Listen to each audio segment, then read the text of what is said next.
How do we do this, Heather? Because it is a little tricky, as you and I both know, but it's necessary. Yeah, I agree. We've talked about some things that have worked for us, things that I've also heard from clients that have worked for them. I feel like just having it in your conversation is really helpful, but in timely places. This is something you've taught me, Ron, that paying attention to the moment and applying it, what we've learned in real estate. So for example, you mentioned tax season, right?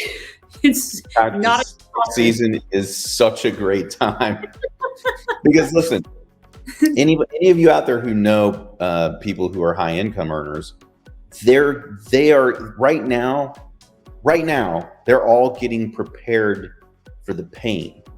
They're all going to feel the pain, every one of them.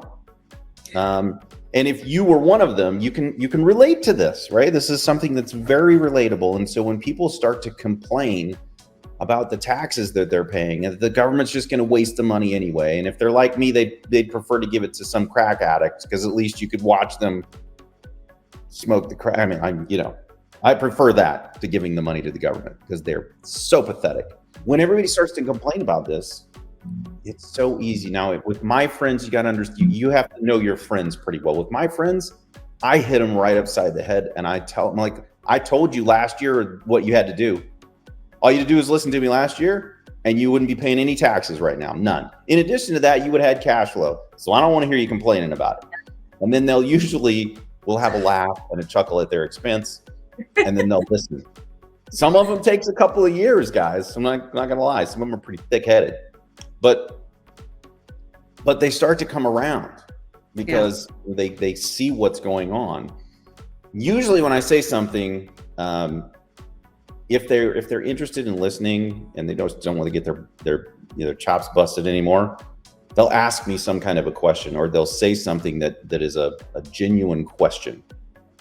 That's the time, and that's the place where you can start to say, oh yeah, you didn't know how that works? This is how that works. And then they'll usually start to ask even more and more and more questions about what's going on. That's the time. If they don't ask any questions, they probably don't want to talk to you about it, right? And that's okay. That's okay. Nothing against MLM people, but MLM people just generally don't understand that. They just keep going, right? And that's the only reason that I get frustrated with them, right? It's just like no, I didn't ask any questions about that, so I didn't want to. I'm happy for you, grateful that you're doing whatever you're doing, but I didn't ask any questions. And if I didn't ask any questions, then you shouldn't keep telling me about it, right? That's a really good point. How it works. Yeah, that if you drop a nugget and nobody responds, then take that as a cue. That's a good point. Yep. Just pick your toy back up, put it in your pocket, and find somebody else who wants to, play jacks with you or whatever you got, right? You can't force it. And the more that you try, the more that it will repel them. Mm-hmm. Yeah. True. I will say that among my family and like my siblings, I come from a really large family, and I feel like I just share like when I'm excited. I think that makes a difference. Like, yeah, super pumped. Like this, we acquired this property, or I saved on my taxes this year. I'm super excited. And then I kind of just drop it from there. I eventually have had family members come and talk to me about it, right? They want to understand more. They asked me to send them some pro formas and kind of understand it a little better. I've shared on Facebook when I acquire a property, and I just say out of excitement, I'm coming from a place and I'm excited. This is something that people share about what they had for lunch. I'm sharing that I just closed on a property and that I'm growing my portfolio or whatever, but I'm not sharing from a place of look at this or a sales gimmicky type of thing. And I've had several, probably 10 friends reach out to me and want to understand it better.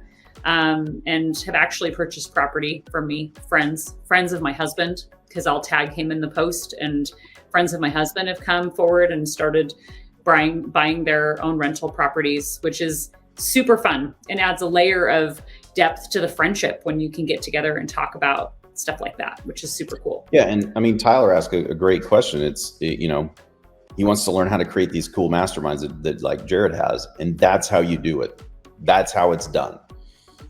The way to find like-minded people is to hang out in groups like this, Tyler. It's to get involved a little bit more locally in groups like this, potentially, where you can find, in addition to your current friend, list, you can find other people who actually are like-minded. They're on the same page. And when you're able to talk to more people like that, it becomes more natural to talk about this stuff, where it doesn't come across as an offensive thing to other people. It's just, this is what you do. And sharing wins, like what Heather just said, that's a fantastic way to do it. Anytime that it's not all the time. It's just, it's like you drop. It's like you're dropping little nuggets, and when someone asks a question, answer the question. That's the key. And if you don't know the answer, then you invite them to a place where they can. And this is really important. This is so important. No offense to any of the MLM people out there. I've done them myself.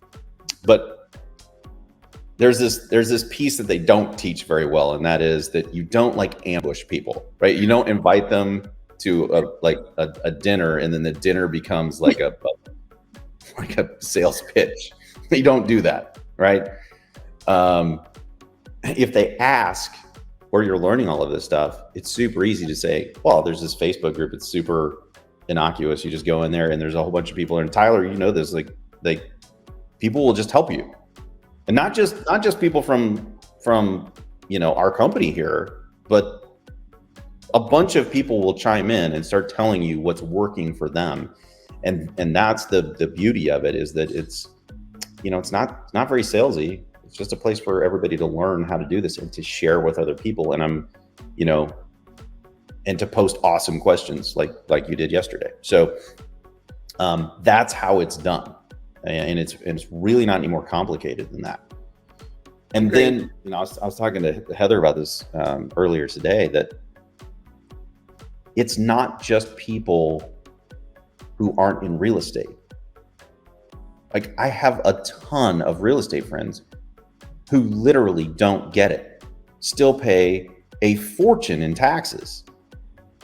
And they're the ones that I literally beat to death every year with it. I like club them over the head every year. When they start to complain to me, I'm like, nah, I don't want to hear it. I don't want to hear it, because I told you last year and the year before that and the year before that. You can't keep selling everything. You have to buy stuff and you hold it for cash flow. There's two reasons, right? You hold it for cash flow, plus you don't have to pay taxes. It's a fantastic thing.